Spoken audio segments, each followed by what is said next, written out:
The truck engine roared to life, and my son David slammed it into reverse. His face was twisted with something I'd never seen before. Not just anger, but cold calculation. He leaned out the window and screamed at me with pure hatred. "Enjoy meeting the bear, Mom." I stood frozen between the pine trees, watching my own son speed away into the growing darkness. The red taillights bounced and weaved down the narrow forest path, getting smaller and smaller until they disappeared completely behind the thick wall of trees. Then silence. The kind of silence that comes when you realize someone you love has just tried to kill you. I adjusted my wire-rimmed glasses with shaking hands and looked around.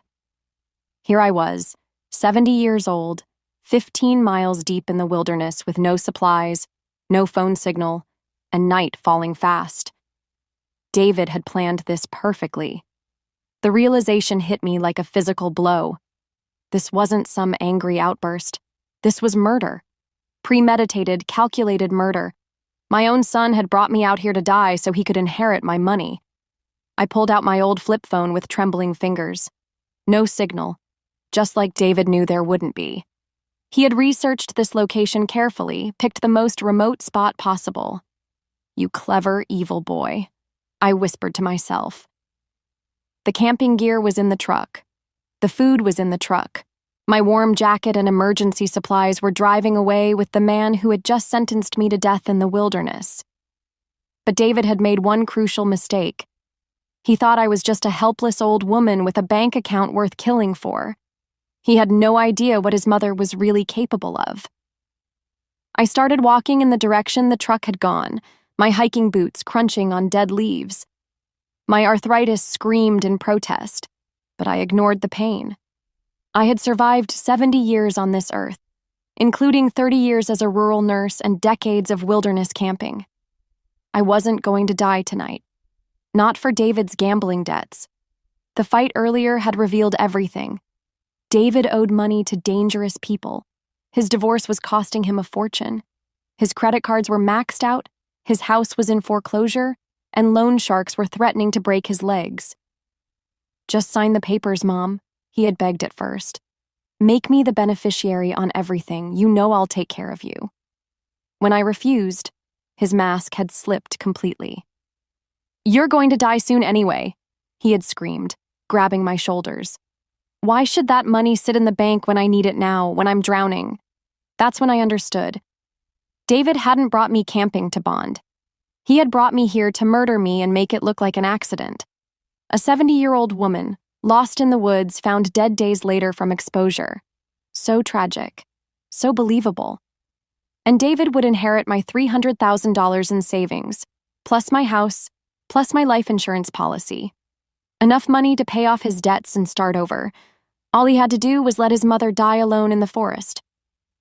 But as I walked deeper into the darkness, I heard something that made me stop cold. A low mechanical humming sound, like machinery running somewhere in the distance. I frowned. There shouldn't be any machines running out here. David had chosen this spot specifically because it was completely isolated, unless someone else was using these woods for something they shouldn't be doing. I followed the sound, moving carefully through the thick underbrush. After 50 years of camping, I knew these forests better than David realized. The humming got louder as I walked deeper into the trees.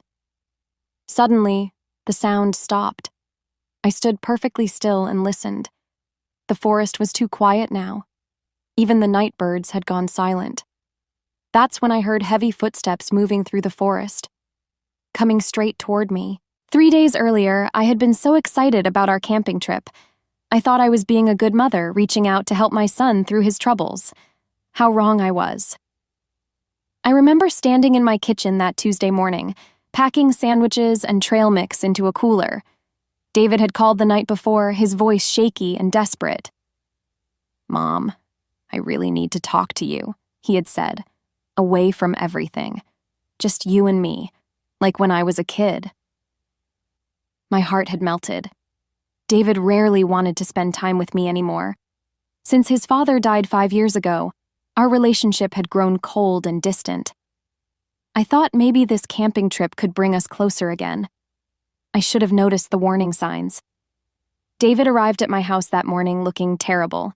His clothes were wrinkled, his eyes were bloodshot, and his hands wouldn't stop shaking. When I hugged him, I could smell alcohol on his breath, even though it was only 9 in the morning. "Are you okay, honey?" I asked, studying his face with my nurse's eye for detail. "I'm fine, Mom. Just tired. Work has been crazy." But David hadn't worked in 3 months. I knew that because his neighbor Mrs. Peterson had mentioned seeing him home during the day, pacing around his yard and talking loudly on his phone. I made him coffee and breakfast, watching as he barely touched the food. His phone kept buzzing with text messages, and each time it did, his face would go pale. "David, what's really going on?" I asked gently. "You can tell me anything." That's when he broke down. "I'm in trouble, Mom. Big trouble." Tears started rolling down his cheeks. "I owe people money. A lot of money." "How much money?" $80,000. I nearly dropped my coffee cup. 80,000? How is that possible? "Gambling," he whispered. "Online poker, sports betting, casino trips. It started small after Dad died. I was just trying to feel something, you know? But then I kept losing, and I kept betting more to try to win it back." My heart broke for him. I knew David had been struggling since his father's death, but I had no idea it was this bad. "And there's more," he continued. "Sarah's divorce lawyer is asking for half of everything. The house, my retirement account, even Dad's old truck. She wants alimony too." "Oh, David. The people I owe money to aren't patient, Mom. They've been calling me every day. Yesterday, 2 men showed up at my house. They said if I don't pay by Friday, they're going to hurt me." I reached across the table and took his hand. "We'll figure this out together. I have some savings. Maybe I can help." David's eyes lit up with hope. "Really? You'd do that?" "Of course. You're my son." But then something strange happened. David's expression changed. The desperate, grateful look disappeared, replaced by something calculating. "How much do you have saved, Mom?" "Well, I don't know the exact amount off the top of my head. Roughly. Maybe 300,000, plus the house and my life insurance policy." David went very quiet. I could practically see the wheels turning in his head. "That would solve everything," he said slowly. "All my problems would just disappear. I can't give you all of it, David. I need money to live on, but I can help with some of it." "Some of it won't be enough," he snapped, then caught himself. "I mean, these people want everything. They don't negotiate." That's when he suggested the camping trip. "Let's go to that place Dad used to take us," he said. "Up in the northern forest. We can talk about everything without distractions. Figure out a plan." I was so touched that he wanted to visit our old family camping spot. I thought it meant he was ready to heal, to reconnect with good memories of his father. I spent the next 2 days getting ready, buying supplies, planning meals. I even dug out our old camping photos to bring along, thinking we could look through them together. I never suspected that David was planning something entirely different. I never imagined that my son was researching the most remote, dangerous parts of the forest. I never thought he was planning to leave me there to die. But now, walking through the dark woods with strange mechanical sounds echoing around me, I understood the truth. David hadn't brought me here to talk. He had brought me here to kill me. The footsteps were getting closer, and I knew I had to move. Fast. I slipped behind a massive oak tree, pressing my back against the rough bark. My heart was pounding so loud I was sure whoever was out there could hear it. The mechanical humming had stopped completely, but those heavy boots kept crunching through the dead leaves. I held my breath and waited. A beam of flashlight swept past my hiding spot, then moved on. I caught a glimpse of a tall figure in dark clothing, but couldn't make out any details. The person was searching for something. Or someone. After what felt like forever, the footsteps moved away, heading deeper into the forest. I waited another 10 minutes before I dared to move. My nurse's training kicked in. Stay calm. Assess the situation. Make a plan. First, I needed to figure out where I was exactly. David had driven us deep into the northern section of the state forest, but I remembered passing several landmarks on the way in. If I could find the old logging road that ran east-west through this area, I could follow it back toward civilization. But first, I needed to investigate that mechanical sound. Something was very wrong here, and my instincts told me it was important. I pulled out my small flashlight, the one I always kept in my jacket pocket that David didn't know about. The beam was weak, but it was better than stumbling around in complete darkness. Following the direction where I'd heard the humming, I moved carefully through the underbrush. My arthritis was screaming, but I'd dealt with worse pain during my nursing career. Broken bones, difficult births, emergency surgeries in remote locations. This was just another challenge to overcome. After about 15 minutes of careful walking, I smelled something that made me stop cold. Gasoline. And something else. Something chemical and sharp. I clicked off my flashlight and crept forward in the darkness. Through the trees ahead, I could see a faint glow of light.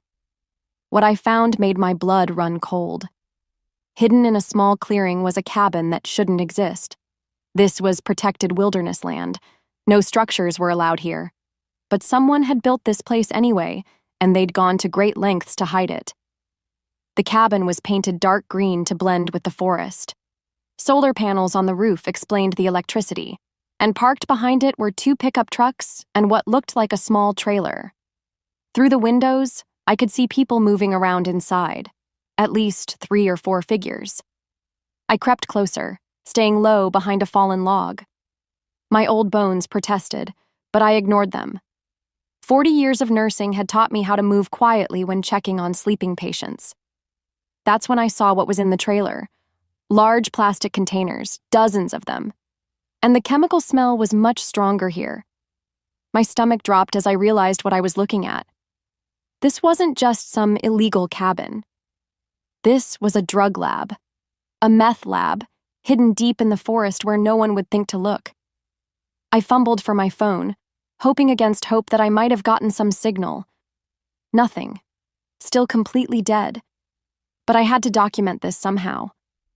I switched my phone to camera mode and carefully took several photos, even though I couldn't see how clear they were in the darkness. At least I'd have some evidence. That's when I heard voices from inside the cabin. Should be back by now. Told you this location was too risky. If anyone finds this place, I couldn't make out everything they were saying, but the tone was clear. These people were nervous about something, and they were definitely not supposed to be here. I started to back away, planning to find that logging road and get to the authorities as quickly as possible. But as I turned to leave, my foot caught on a branch. The snap echoed through the quiet forest like a gunshot. The voices inside the cabin stopped immediately. What was that? Someone's out there. Get the lights. Suddenly, the clearing was flooded with bright spotlights.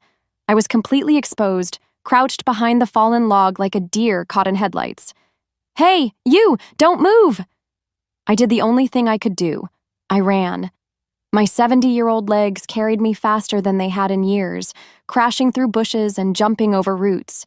Behind me, I could hear shouting and the sound of people giving chase. Find her! She can't have gone far!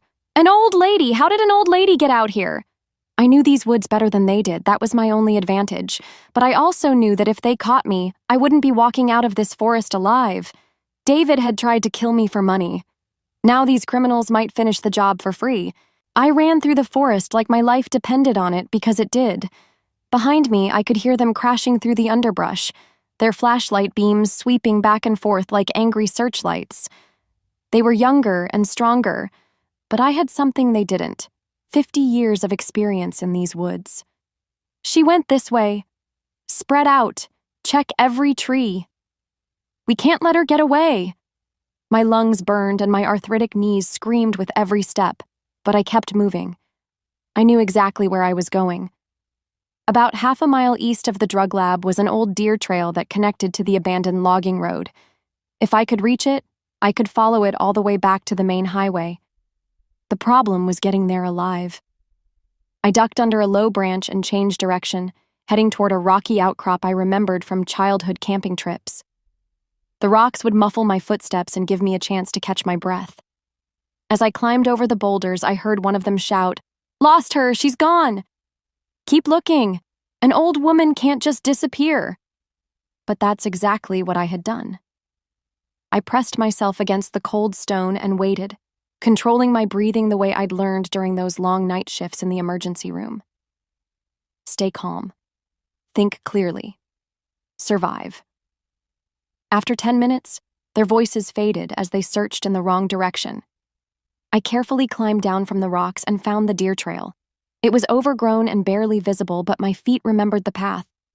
As I walked, my mind raced with everything I'd discovered. David hadn't just tried to murder me. He'd unknowingly led those criminals right to me. They'd seen our truck drive past their operation. They probably thought I was some kind of witness who needed to be silenced. The irony was bitter. My son had tried to kill me for my money, and now I might die anyway because of his choice of location, but I wasn't dead yet. The logging road appeared ahead of me like a gift from heaven. It was wider than the deer trail, and much easier to follow in the darkness. I turned east and started the long walk toward civilization. My phone still had no signal, but I kept checking every few minutes. I needed to reach the authorities before those criminals could pack up and disappear. And I needed to reach them before David could complete whatever story he was planning to tell about my accidental death. As I walked, I thought about what David was probably doing right now. He'd driven home, parked the truck in his garage, and was probably rehearsing his lies. Tomorrow morning, he'd call the police with a tearful story about how his elderly mother had wandered away from their campsite and gotten lost in the woods. "She's been having memory problems," he'd tell them. "I woke up and she was just gone. I searched for hours but couldn't find her." The search teams would eventually find my body, if the bears and coyotes left anything to find. David would inherit everything. My house, my savings, my life insurance. All his debts would disappear, and he'd be free to start over. Except I wasn't going to die in these woods. After what felt like hours of walking, I finally saw something beautiful ahead of me. Streetlights. The logging road connected to Highway 47 about 2 miles from the nearest town. I pulled out my phone and nearly cried with relief. 2 bars of signal. My hands shook as I dialed 911. 911, what's your emergency? This is Margaret Thompson. I need to report a drug operation in the state forest and an attempted murder. Ma'am, did you say attempted murder? Yes. My son, David Thompson, tried to kill me by abandoning me in the wilderness, and there's a meth lab hidden about 15 miles north of Highway 47. I have photos. Ma'am, where are you now? I'm on Highway 47, about 2 miles east of Millerville. I need someone to pick me up immediately. We're sending units to your location now. Are you injured? No, but I'm 70 years old and I've been walking through the forest all night. And officer, when you send someone to arrest my son, you might want to check his house. He's probably in the middle of filing a false missing person report. There was a pause on the other end. Ma'am, we'll have someone there in 10 minutes. Stay on the line with me. As I waited for the police, I thought about David sitting at home, probably practicing his grief-stricken act in the mirror. He had no idea that his mother was not only alive, but coming home with evidence that would destroy his life. I smiled grimly in the darkness. David wanted a surprise. He was about to get one. The police cruiser's headlights cut through the darkness as it pulled up beside me on Highway 47. I had never been so happy to see flashing red and blue lights in my entire life. A young female officer stepped out of the car, her hand resting cautiously on her weapon. Ma'am, are you Margaret Thompson? Yes, I am. My voice was hoarse from the cold night air and exhaustion. I'm Officer Sarah Mitchell. Are you hurt? Do you need medical attention? I'm fine, just tired and cold, but we need to move fast. There are dangerous people in those woods, and my son thinks I'm dead. Officer Mitchell helped me into the warm patrol car and handed me a thermos of coffee. The hot liquid felt like heaven as it warmed my throat. Mrs. Thompson, I need you to start from the beginning. You said your son tried to kill you? As we drove toward town, I told her everything. David's gambling debts, his desperate financial situation, how he'd planned this camping trip specifically to murder me and make it look accidental. I showed her the photos I'd taken of the drug lab, though they were dark and blurry. Officer Mitchell listened without interrupting, but I could see her expression growing more serious with every detail. "Mrs. Thompson, I have to ask, are you absolutely certain your son intended to kill you? Sometimes family arguments can escalate, and people say things they don't mean. Officer Mitchell, I've been a nurse for 40 years. I know the difference between an angry outburst and premeditated murder. David researched that location specifically. He knew there was no cell service. He knew I'd be stranded with no supplies. He left me there to die so he could inherit my money." She nodded slowly. "And you're sure about the drug lab?" "Positive. I saw at least 4 people, multiple vehicles, and what looked like a meth operation. They chased me through the woods when they realized I'd seen them." Officer Mitchell picked up her radio. "Dispatch, this is Unit 47. I need backup units to meet me at the Thompson residence on Maple Street. Possible attempted murder and fraud in progress. Also need to contact the DEA about a suspected drug operation in the Northern Forest section." "Copy that. Unit 47. Backup en route." As we pulled into my driveway, I saw David's truck parked in front of my house. The lights were on inside, and I could see him moving around in my living room. "He's already here," I said grimly. "Probably going through my papers, looking for insurance documents and bank information." Officer Mitchell called for additional backup before we approached the house.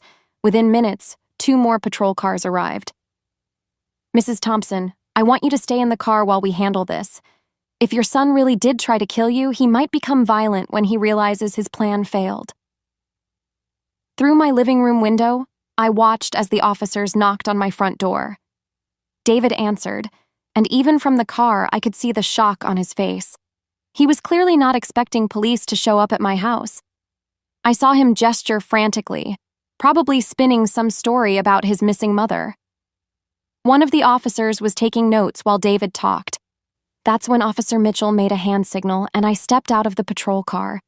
David's face went completely white when he saw me walking up my own front steps, very much alive. "Hello, David," I said calmly. "Surprised to see me?" "Mom? What? How did you... I thought you were..." He couldn't finish the sentence. "You thought I was dead?" "Yes, I imagine you did. That was the plan, wasn't it?" "I don't know what you're talking about. I was just about to call the police to report you missing. You wandered away from our campsite and I couldn't find you anywhere." Officer Mitchell stepped forward. "Mr. Thompson, your mother has made some very serious accusations against you. She claims you deliberately abandoned her in the wilderness with the intent to cause her death. That's crazy. She's confused. She's been having memory problems lately. She must have gotten lost and..." "David," I interrupted. "I recorded our entire conversation on my phone before you left me there, including the part where you said I was going to die soon anyway and demanded I sign over my inheritance." The color drained completely from his face. "You also might be interested to know," Officer Mitchell added, "that your mother discovered a major drug operation while she was surviving in the woods you left her in. The DEA is very grateful for her information." David's legs seemed to give out, and he sank down onto my porch steps. "Mom, please, I can explain everything. I was desperate. The people I owe money to, they were going to kill me. So you decided to kill me instead." For the first time in my life, I saw my son for exactly what he had become. A man who would murder his own mother for money. "David Thompson, you're under arrest for attempted murder and conspiracy to commit fraud." Officer Mitchell's words hung in the cold night air as she pulled out her handcuffs. David sat on my porch steps, his head in his hands, looking like a broken man. "Wait," I said, holding up my hand. "Before you arrest him, I want to show him something." Officer Mitchell looked uncertain. "Mrs. Thompson, I don't think that's advisable. He's dangerous. He's also my son, and I have something he needs to see." I walked past David into my own house, the house he'd planned to inherit after my death. Everything looked exactly as I'd left it 3 days ago, except for one thing. My desk drawers were open and papers were scattered across the dining room table. "Looking for my will, David?" I asked. "My insurance policies? Bank statements?" David couldn't meet my eyes. "Mom, please, let me explain." "Oh, I think you've explained enough." I picked up my phone and scrolled to the voice recording I'd made during our fight in the forest. "Would you like to hear yourself again? The part where you said I was going to die soon anyway?" I pressed play, and David's voice filled the room, angry and desperate. "You're going to die soon anyway. Why can't you just give me what's mine? When I'm drowning." David flinched as if I'd slapped him. "Or maybe you'd prefer to hear the part where you grabbed my shoulders and shook me?" I scrolled to another recording. "The part where you said the money should be yours because you need it now?" "Stop," David whispered. "Please stop." But here's my favorite part, David.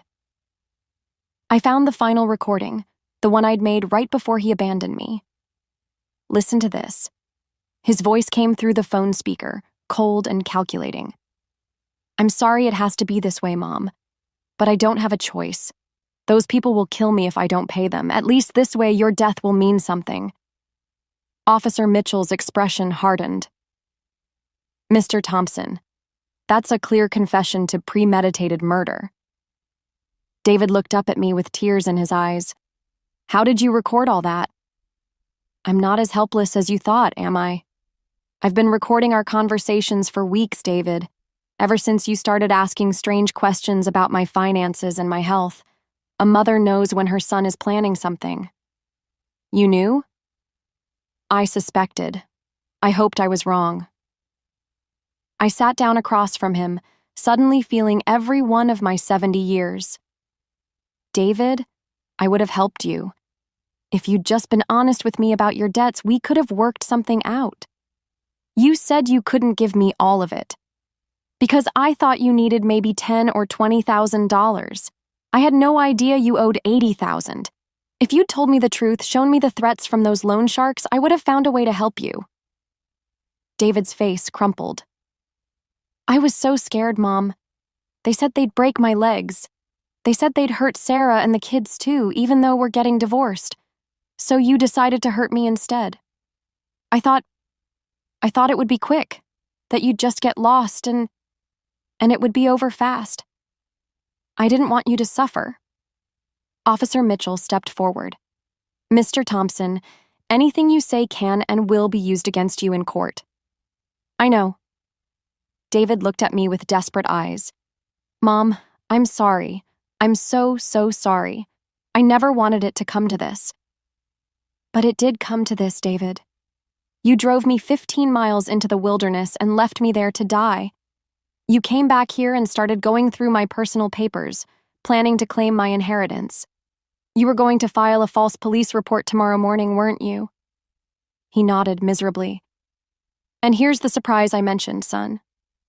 I pulled out a manila envelope from my desk drawer. "I changed my will last month, after I started suspecting what you were planning." David's eyes widened. "What? You're no longer my beneficiary, David. I've left everything to the local hospital and the Girl Scout Council. You know, organizations that actually help people instead of trying to murder them." The look of shock and horror on his face was almost satisfying. "But Mom, my debts, those people—" "That's your problem now, isn't it? You made your choice when you left me in those woods." Officer Mitchell stepped forward with the handcuffs. "David Thompson, you have the right to remain silent." As they led my son away in handcuffs, I realized something. For the first time in months, I felt completely safe in my own home. 6 months later, I sat in the courthouse watching my son being sentenced to 15 years in prison for attempted murder and fraud. The judge's voice was stern and unforgiving. "Mr. Thompson, you planned and executed an attempt to murder your own mother for financial gain. This court finds your actions particularly heinous given the victim's age and her trust in you as her son." David stood in his orange jumpsuit, looking nothing like the man who had driven me into those woods. Prison had aged him. His hair was graying, his face was gaunt, and his shoulders were permanently slumped in defeat. He turned to look at me one last time before they led him away. I saw regret in his eyes, but I also saw something else. Resentment. Even now, even after everything, part of him still blamed me for his situation. That's when I knew I had made the right decision. After the sentencing, Officer Mitchell, now Detective Mitchell after her promotion for breaking up the drug ring, walked me to my car. "How are you holding up, Mrs. Thompson?" "I'm fine, Sarah. Better than fine, actually." And I was. The past 6 months had been the most peaceful of my life since my husband died. No more worried phone calls about David's latest crisis. No more loan sharks calling my house looking for him. No more walking on eggshells, wondering what desperate thing he might do next. "Have you heard anything about the drug operation?" I asked. All 4 suspects were convicted. Turns out they'd been using that location for almost 2 years. Your photos and testimony were crucial evidence. The DEA said you probably prevented millions of dollars worth of drugs from hitting the streets. Good. At least something positive came out of that nightmare. Detective Mitchell smiled. "You know, Mrs. Thompson, we could use someone with your observational skills and wilderness knowledge. Ever think about becoming a volunteer with our search and rescue team?" I laughed. "At my age is just a number. You survived a night in the wilderness that would have killed most people half your age. You uncovered a major criminal operation, and you had the courage to testify against your own son. That takes a special kind of strength." As I drove home, I thought about her offer. Maybe it was time to start a new chapter in my life. I had always helped people as a nurse. Maybe now I could help them in a different way. My house felt different when I walked inside. Lighter somehow. All of David's belongings were gone. I'd donated them to charity after his arrest. The papers he'd scattered across my dining room table had been organized and filed away. Everything was exactly as I wanted it. I made myself a cup of tea and sat down at my kitchen table with the stack of letters that had been arriving for months. Thank you notes from the families of people who had been saved when the drug operation was shut down. Letters from other elderly people who had heard my story and found the courage to report their own abusive family members. One letter in particular caught my attention. It was from a woman named Helen, whose grandson had been stealing her medication and selling it. "Your story gave me the strength to call the police," she wrote. "I thought I had to protect him because he was family, but you showed me that sometimes protecting ourselves is more important than protecting people who want to hurt us." I smiled and added her letter to the growing pile. The phone rang, interrupting my thoughts. I almost didn't answer it. Old habits from the months when David's creditors were constantly calling. But the caller ID showed it was my neighbor, Mrs. Peterson. "Margaret, dear, I hope you don't mind me calling. I was wondering if you'd like to join me and some of the other ladies for dinner tomorrow night. We're trying that new restaurant downtown." "I'd love to," I said, and meant it. After I hung up, I walked to my bedroom and opened the closet. In the back, behind my winter coats, was my old camping gear. The sleeping bag I'd used for decades of Girl Scout trips. The hiking boots that had carried me through countless wilderness adventures. Detective Mitchell was right. Age was just a number, and I wasn't done living yet. I pulled out my camping gear and spread it on the bed. Tomorrow, I would call Detective Mitchell and volunteer for the search and rescue team. David had tried to end my story in those dark woods. Instead, he had given me a new beginning.